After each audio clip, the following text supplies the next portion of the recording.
Hello, good evening students. आज से start कर रहे हैं हम लोग व्हीटस्टोन ब्रिज के आगे का कॉन्सेप्ट मीटर ब्रिज। ये एक अरेंजमेंट है जिसके बेसिस पे हम लोग एक अननोन रेजिस्टेंस की वैल्यू कैलकुलेट कर सकते हैं। इसमें जो प्रिंसिपल लगता है वो प्रिंसिपल मीटर ब्रिज का ही है। क्वेश्चन आता है कि ये किस प्रिंसिपल पर वर्क करता है।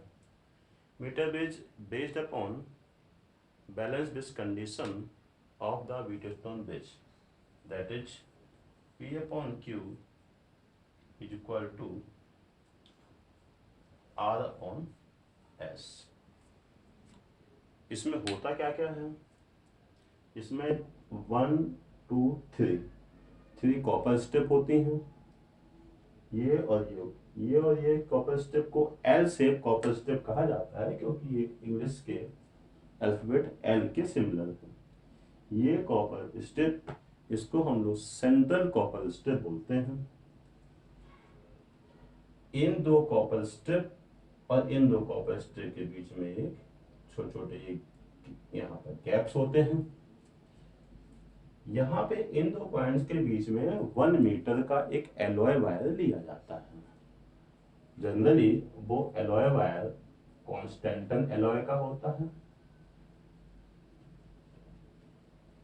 ये कॉन्स्टेंटन एलॉय कॉपर और निकेल का मिक्सचर होती है। कॉपर और निकेल से मिलके ये कॉन्स्टेंटन एलॉय बनती है। इसमें कॉपर का परसेंटेज 55% होता है, निकेल का परसेंटेज 45% होता है। तो कॉपर निकेल कंबाइन करके कॉन्स्टेंटन मिलता है। ये जो वायर दिख रहा है आपको, ये 1 मीटर का है। तो यहाँ पे क्या हुआ, 3 कॉपर स्ट्रिप है, एक 1 मीटर का कॉन्स्टेंटन वायर है। इसका resistance per unit length constant होता है। ये इसके पैरेलल में एक मीटर स्केल प्रोवाइड होती है। क्योंकि ये पूरा का पूरा अरेंजमेंट एक वुडन बोर्ड पे फिक्स होता है। क्योंकि इस मीटर ब्रिज में हम लोग 1 मीटर का वायर यूज करते हैं, इसलिए इसको मीटर ब्रिज बोलते हैं। क्यों? क्योंकि इसमें हम लोग 1 मीटर का वायर यूज करते हैं। इसको स्लाइड वायर ब्रिज भी कहा जाता है। ये balance bridge condition Wheatstone bridge पर बेस्ड है। P upon Q upon is equal to R upon X, जब गैल्वेनोमीटर में कोई भी करंट फ्लो नहीं होता है। इससे हम लोग अननोन रेजिस्टेंस की वैल्यू कैसे कैलकुलेट करते हैं। हमने ये माना कि जब हमने ये अरेंजमेंट आपका लगा दिया, हमने ये माना कि हमें एस रेजिस्टेंस की जो अननोन वैल्यू है ये हमें कैलकुलेट करनी है। तो हम लोगों ने इस तरह का सर्किट लैबोरेटरी में रेडी कर लिया with the help of metre bridge. यहाँ पे हमने एक बैटरी लगाई और वोल्टेज भी, यहाँ पर एक की लगाई और यहाँ पे लगाया एक गैल्वेनोमीटर। और गैल्वेनोमीटर का जो सेकंड पॉइंट है वो हमने जॉकी से लगा दिया और ये सेकंड पॉइंट इस वायर पे मूव करने के लिए फ्री होता है। सबसे पहले इस वायर का यहाँ पे कराया टच, गैल्वेनोमीटर में डिफ्लेक्शन एक साइड फुल। फिर हमने वायर को यहाँ कराया टच, गैल्वेनोमीटर में दूसरी साइड भी फुल डिफ्लेक्शन। इस समय अगर ऐसा है तो सर्किट आपका प्रॉपरली वर्क कर रहा है। अगर प्रॉपरली वर्क नहीं करे तो हमें सर्किट के कनेक्शन को चेक कर लेना चाहिए कि कनेक्शन कहीं मिस्टेक नहीं है, या ये जो पॉइंट लगे हुए हैं, ये जो स्क्रू लगे हुए हैं 1 2 3 4 5 6 7, इन स्क्रू को टाइट कर देना चाहिए। यहाँ पे एक गैल्वेनोमीटर, यहाँ पे एक रेजिस्टेंस बॉक्स लगाया। जिस अननोन रेजिस्टेंस की वैल्यू हमें कैलकुलेट करनी है वो हमने रेजिस्टेंस यहाँ पर लगा दिया। जब हमने ये अरेंजमेंट बना लिया तब हमने यहाँ पे टेपिंग की लगाई और रेजिस्टेंस बॉक्स से कोई R ओम का रेजिस्टेंस बाहर निकाल लिया। फिर हमने गैल्वेनोमीटर से जॉकी लगी है, जॉकी का एक एंड यहाँ पे टच कराया, डिफ्लेक्शन एक साइड फुल, यहाँ टच कराया, डिफ्लेक्शन गैल्वेनोमीटर में दूसरी साइड फुल है। फिर हमने जॉकी लिए यहाँ से घुमाना शुरू किया, यहाँ से मूव कराना शुरू किया, वायर के ऊपर स्लाइड करना शुरू किया। हमने ये मान लिया कि ये पॉइंट सी है, इस पॉइंट सी पर गैल्वेनोमीटर जीरो डिफ्लेक्शन शो कर रहा है। इसी पॉइंट को हम लोग बोलते हैं बैलेंस पॉइंट, इसी को बोलते हैं न्यूट्रल, या हम बोलते हैं नल पॉइंट। तो इसे कितने नाम हो गए? बैलेंस पॉइंट, न्यूट्रल पॉइंट या नल पॉइंट। जब हमने देख लिया कि इस पॉइंट सी पर हमें बैलेंस पॉइंट मिल गया है, तो हम मीटर स्केल की हेल्प से यहाँ से यहाँ तक की लेंथ मीटर कर लेंगे, होगी वो L। क्योंकि ये वायर 100 सेंटीमीटर का है, तो ये कितना बचा? 100 माइनस L सेंटीमीटर। ये कब हुआ है? ये बैलेंस पॉइंट कब आया? जब हमने रेजिस्टेंस बॉक्स से R1 का रेजिस्टेंस निकाल लिया है। हमने ये मान लिया कि मान लो A से लेके C तक जो रेजिस्टेंस है वो हमने मान लिया P है।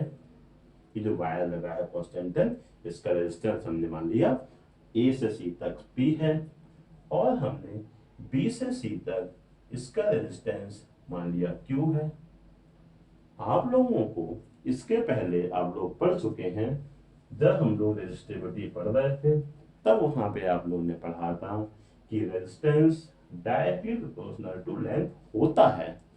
क्योंकि यहाँ से यहाँ तक का रेजिस्टेंस हम P मान रहे हैं और यहाँ से यहाँ तक की लेंथ L है, तो इस बेसिस पे हम लोग ये कहते हैं क्योंकि resistance directly proportional to length, इसलिए P directly proportional to L।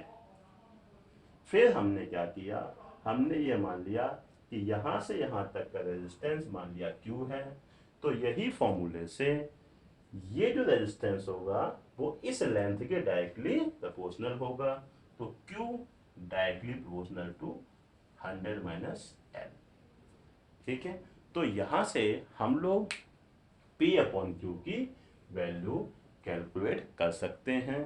P upon Q की वैल्यू हो गई P upon Q equal to हो गया, देखिए P directly proportional to L, Q directly proportional to 100 minus L, तो P अपॉन Q हो गया L upon 100 minus L। P upon Q की वैल्यू हो गई L upon 100 minus L। Resistance box से R निकाला, S आपका अननोन है, चूंकि गैल्वेनोमीटर डिफ्लेक्शन 0 शो कर रहा है, तो बैलेंस बेस कंडीशन है। तो बैलेंस बेस कंडीशन हमने यहाँ पर अप्लाई करी, P upon Q is equal to R upon S। अब यहाँ पे हमने P अपॉन Q की वैल्यू रख दी, पुट द वैल्यू ऑफ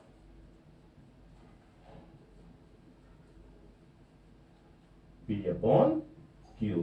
तो P अपॉन Q की हमने यहाँ वैल्यू रखी, ये हो गई L upon 100 minus L is equal to R upon S। तो यहाँ से S की वैल्यू कितनी हो गई? S की वैल्यू हो गई 100 minus L upon L multiply by R। इस तरह से हम लोग मीटर बेस के बेसिस पे एक अननोन रेजिस्टेंस की वैल्यू कैलकुलेट कर सकते हैं। अब इससे एक दो कॉन्सेप्चुअल क्वेश्चन भी बनते हैं।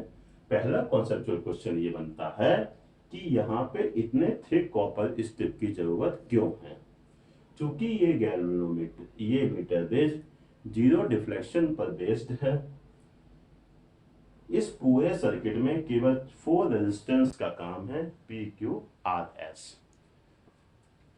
इनको थिक इसलिए रखा जाता है जिससे कि इन कॉपर वायर का रेजिस्टेंस या कॉपर स्ट्रिप का रेजिस्टेंस सर्किट में इंक्लूड ना हो और सर्किट के की बैलेंसिंग कंडीशन को चेंज ना कर दे। आप लोगों ने पढ़ा हुआ है R inversely proportional to 1/A। Area ज्यादा होगा, रेजिस्टेंस कम होगा, इसलिए यहाँ पे थिक कॉपर स्ट्रिप का यूज किया जाता है, जिसके बेसिस पे सर्किट के अंदर इन कॉपर स्ट्रिप्स का रेजिस्टेंस इंट्रोड्यूस ना हो जाए। तो पहला क्वेश्चन आपका यही बनता है, why thick copper strips are used. When we use thick copper strip, then the resistance of copper strips becomes approximate zero. So this resistance will not affect actual reading of unknown resistance. या इसका एक और answer हम लोग कह सकते हैं, to minimize the resistance of copper strip, copper strips are taken as thick. Number 2 इसका ये बनता है कि क्योंकि यहाँ पे हम जो थे कॉपर स्ट्रिप का रेजिस्टेंस काफ़ी हद तक जीरो कर रहे हैं, इसलिए और यहाँ पे जो कनेक्शन वायर लगे हुए हैं इनका भी रेजिस्टेंस काफ़ी कम लेते हैं, इनको हम लोग एंड रेजिस्टेंस बोलते हैं, कि इनके रेजिस्टेंस से सर्किट की रेजिस्टेंस पर कोई फर्क नहीं पड़ेगा। इसलिए हम इस सर्किट के बेसिस पे वेरी स्मॉल रेजिस्टेंस को मेजर नहीं कर सकते हैं, ये इसकी लिमिटेशन है। और अगर वेरी स्मॉल रेजिस्टेंस अगर हम लोग यहाँ पे कैलकुलेट करते हैं तो उसका डिफ्लेक्शन यहीं पर जीरो आ जाता है, तो इसको एंड रेजिस्टेंस बोलते हैं। तो एंड करेक्शन से बचने के लिए हम लोग जो बैलेंस पॉइंट लेते हैं वो मिड में लेते हैं। ये 2-3 पॉइंट कॉन्सेप्चुअल में बनते हैं। पहला थिक कॉपर स्ट्रिप का बनता है, दूसरा बनता है कि हम लोग बैलेंस पॉइंट मिड में क्यों लेते हैं, तीसरा लिमिटेशन का बनता है कि इसकी लिमिटेशन क्या है। इसकी लिमिटेशन यही है कि इससे हम लोग वेरी स्मॉल रेजिस्टेंस को कैलकुलेट नहीं कर सकते हैं। इसमें इतना ही आता है। हाँ, अगर मान लो कोई कहे कि इसका स्पेसिफिक रेजिस्टेंस क्या हो जाएगा, तो अगर मान लो आपको एस की वैल्यू पता लग गई है, स्पेसिफिक रेजिस्टेंस क्या होता है, resistivity, R is equal to rho L upon A. तो आर क्या है आपका अननोन रेजिस्टेंस रो, इसकी हमने जो ये वहां पे एस वायर ले रहे हैं इसकी लेंथ मान लिया एल डैश, एरिया ए, तो rho is equal to S A upon L dash से हम लोग इसकी रेसिस्टिविटी भी निकाल सकते हैं। यहाँ पे एल डैश क्या है, लेंथ ऑफ एस। ये हो गया मीटर ब्रिज। इसके बाद हम लोग पढ़ेंगे पोटेंशियोमीटर।